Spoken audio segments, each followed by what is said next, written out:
Je vous présente aujourd'hui notre 472e journal de bord. Jean-Marie Le Pen, bonjour. Bonjour. Alors, le président américain Donald Trump aurait divulgué des informations confidentielles aux Russes par l'intermédiaire de Lavrov, ministre des Affaires étrangères donc du dit pays, la Russie, des infos concernant des stratégies d'attaque de Daesh contre l'aviation syrienne. Le Washington Post crie à la trahison suprême. Ça fait un tollé général qui ne cesse d'enfler outre-Atlantique. Qu'en pensez-vous? Que pensez-vous de cette histoire? Je crois comprendre que pour le Washington Post, d'avoir créé des difficultés à Daesh constitue une trahison des États-Unis.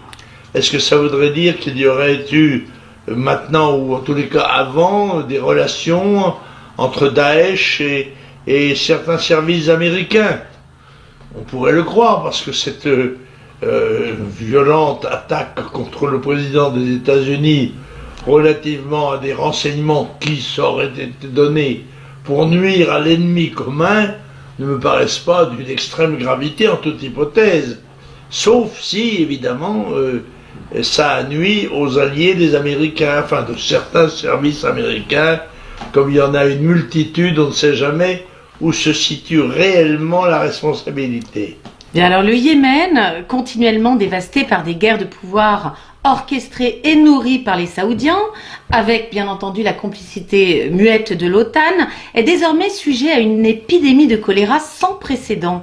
Ça n'est pas sans nous rappeler celle du virus Ebola, qui d'ailleurs est, recrudescent en Afrique de l'Ouest. Risque-t-on, selon vous, une contamination intra-européenne, notamment via les migrations sauvages que l'on subit actuellement? On ne connaît pas le cheminement des épidémies. Et de fait, ces phénomènes pathologiques sont des éléments fondamentaux de la démographie. On se souvient qu'après la guerre 1914-1918, dans l'année 1919, ce que l'on a appelé en France la grippe espagnole a tué plus de gens que la guerre elle-même. C'est dire que dans une population mondiale de 7 ou 8 milliards d'habitants, la diffusion d'une épidémie de grande virulence, comme pourrait l'être celle qui vient du Yémen ou d'ailleurs, serait de nature à changer les contextes géopolitiques, c'est sûr. Cela dit, les guerres vont se multiplier relativement d'ailleurs, en relation d'ailleurs, avec l'augmentation continue de la population mondiale du tiers-monde, qui contraste, je le rappelle sans cesse, avec le déficit démographique de l'espace boréal auquel nous appartenons, ce qui crée évidemment un appel d'air considérable aux migrations qui vont être demain, qui sont déjà, mais qui vont être demain, le problème numéro 1 de la géopolitique mondiale. Alors pour en revenir justement à ces migrations, la mafia calabraise, de son côté, a détourné plus de 35 millions d'euros avérés d'aide qui étaient destinés aux réfugiés. Ces fonds d'aide européenne qui eux-mêmes sont envoyés aux pays ouverts aux réfugiés, n'ont-ils donc pas un suivi sérieux? Qu'en pensez-vous? C'est une des conséquences des conceptions libérales. À partir du moment où il y a un phénomène qui existe, il y a là un phénomène de translation des populations, il génère forcément des flux financiers sur lesquels sont toujours bien placés les voyous, ou les mafias, ou quelquefois les gouvernements. Alors chacun joue son petit rôle. Il y a ceux qui organisent les départs et qui vous vendent ou louent les bateaux pneumatiques et les radios qui vont servir à peine quitter le territoire libyen, les Italiens qui vont venir toute poitrine gonflée et cœur battant pour recueillir les milliers de migrants qui sont encore dans les eaux libyennes pour les amener soit à Lampedusa, soit en Sicile, en tous les cas en Italie. Et puis il y a bien sûr les mafieux qui se disent que il y a il y a de l'argent à gagner, par conséquent on se place sur le circuit et on en prend à tous ces malheureux, voilà. Mais alors la Hongrie et la Pologne, quant à elles, persistent à refuser d'ouvrir leurs frontières aux migrants dans le mépris des menaces coercitives de l'Union européenne. Que risquent ces deux pays en définitive, Président? Elles risquent de mettre au pied du mur les rodomontades européennes, et on va bien voir si l'exécutif européen, la Commission ou le Conseil lui-même sont capables d'imposer à des nations libres des dispositions qui sont qu'elles-mêmes, ces nations, considèrent comme dangereuses, voire mortelles. Par conséquent, la Pologne et la Hongrie ont bien raison de se défendre comme nous devrions le faire, mais qui, comme malheureusement nous ne le ferons pas, au moins dans les mois qui viennent, puisque M. Macron est un immigrationniste et que M. Philippe l'est aussi, ainsi que ceux qui les ont ralliés par ambition personnelle, calcul financier ou trahison habituelle. Mais pour en revenir à ces deux personnages que vous citiez à l'instant, on nous dévoilait seulement hier, d'ailleurs, les noms et le nombre des membres du gouvernement d'Édouard Philippe, Premier ministre donc du président Macron. Y figurent des membres du Parti socialiste, des Républicains, des écologistes, du MoDem même. Il ne manquait plus qu'une figure du nouveau Front National. Qu'en pensez-vous et de ces choix et du reste? Écoutez, j'ai dit que c'était une Macédoine de légumes, parce qu'un certain nombre des gens qui sont là ne sont pas des poulets de l'année. Et alors il y a eu un mélange de technocrates prétendus venus de la société civile.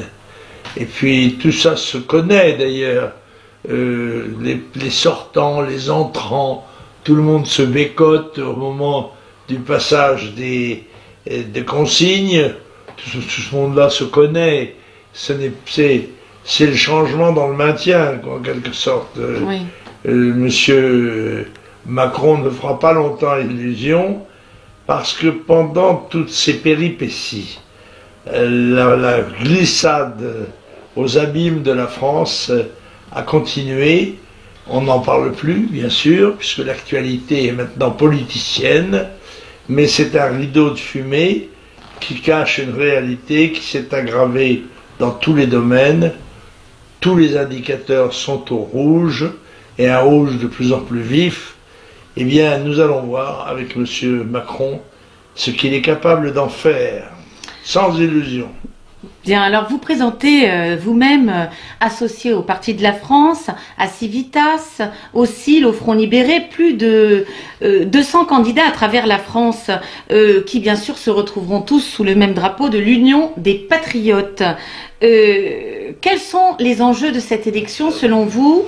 Nous avons souhaité défendre des idées. Oui. Nous pensons que les élections législatives ne servent pas seulement à faire élire un certain nombre de gens à l'Assemblée nationale, elles servent aussi à exposer au pays et aux électeurs et électrices français quels sont les problèmes et quelles sont les solutions. Et il est vrai que les solutions proposées par nos candidats sont des solutions énergiques, les seules à nos yeux capables d'arracher le pays au drame qui le guette, alors que de l'aveu même d'un certain nombre de dirigeants anciens, nous sommes en guerre. Or, aucun des gouvernants qui se proposent à nous ne propose de solution de guerre.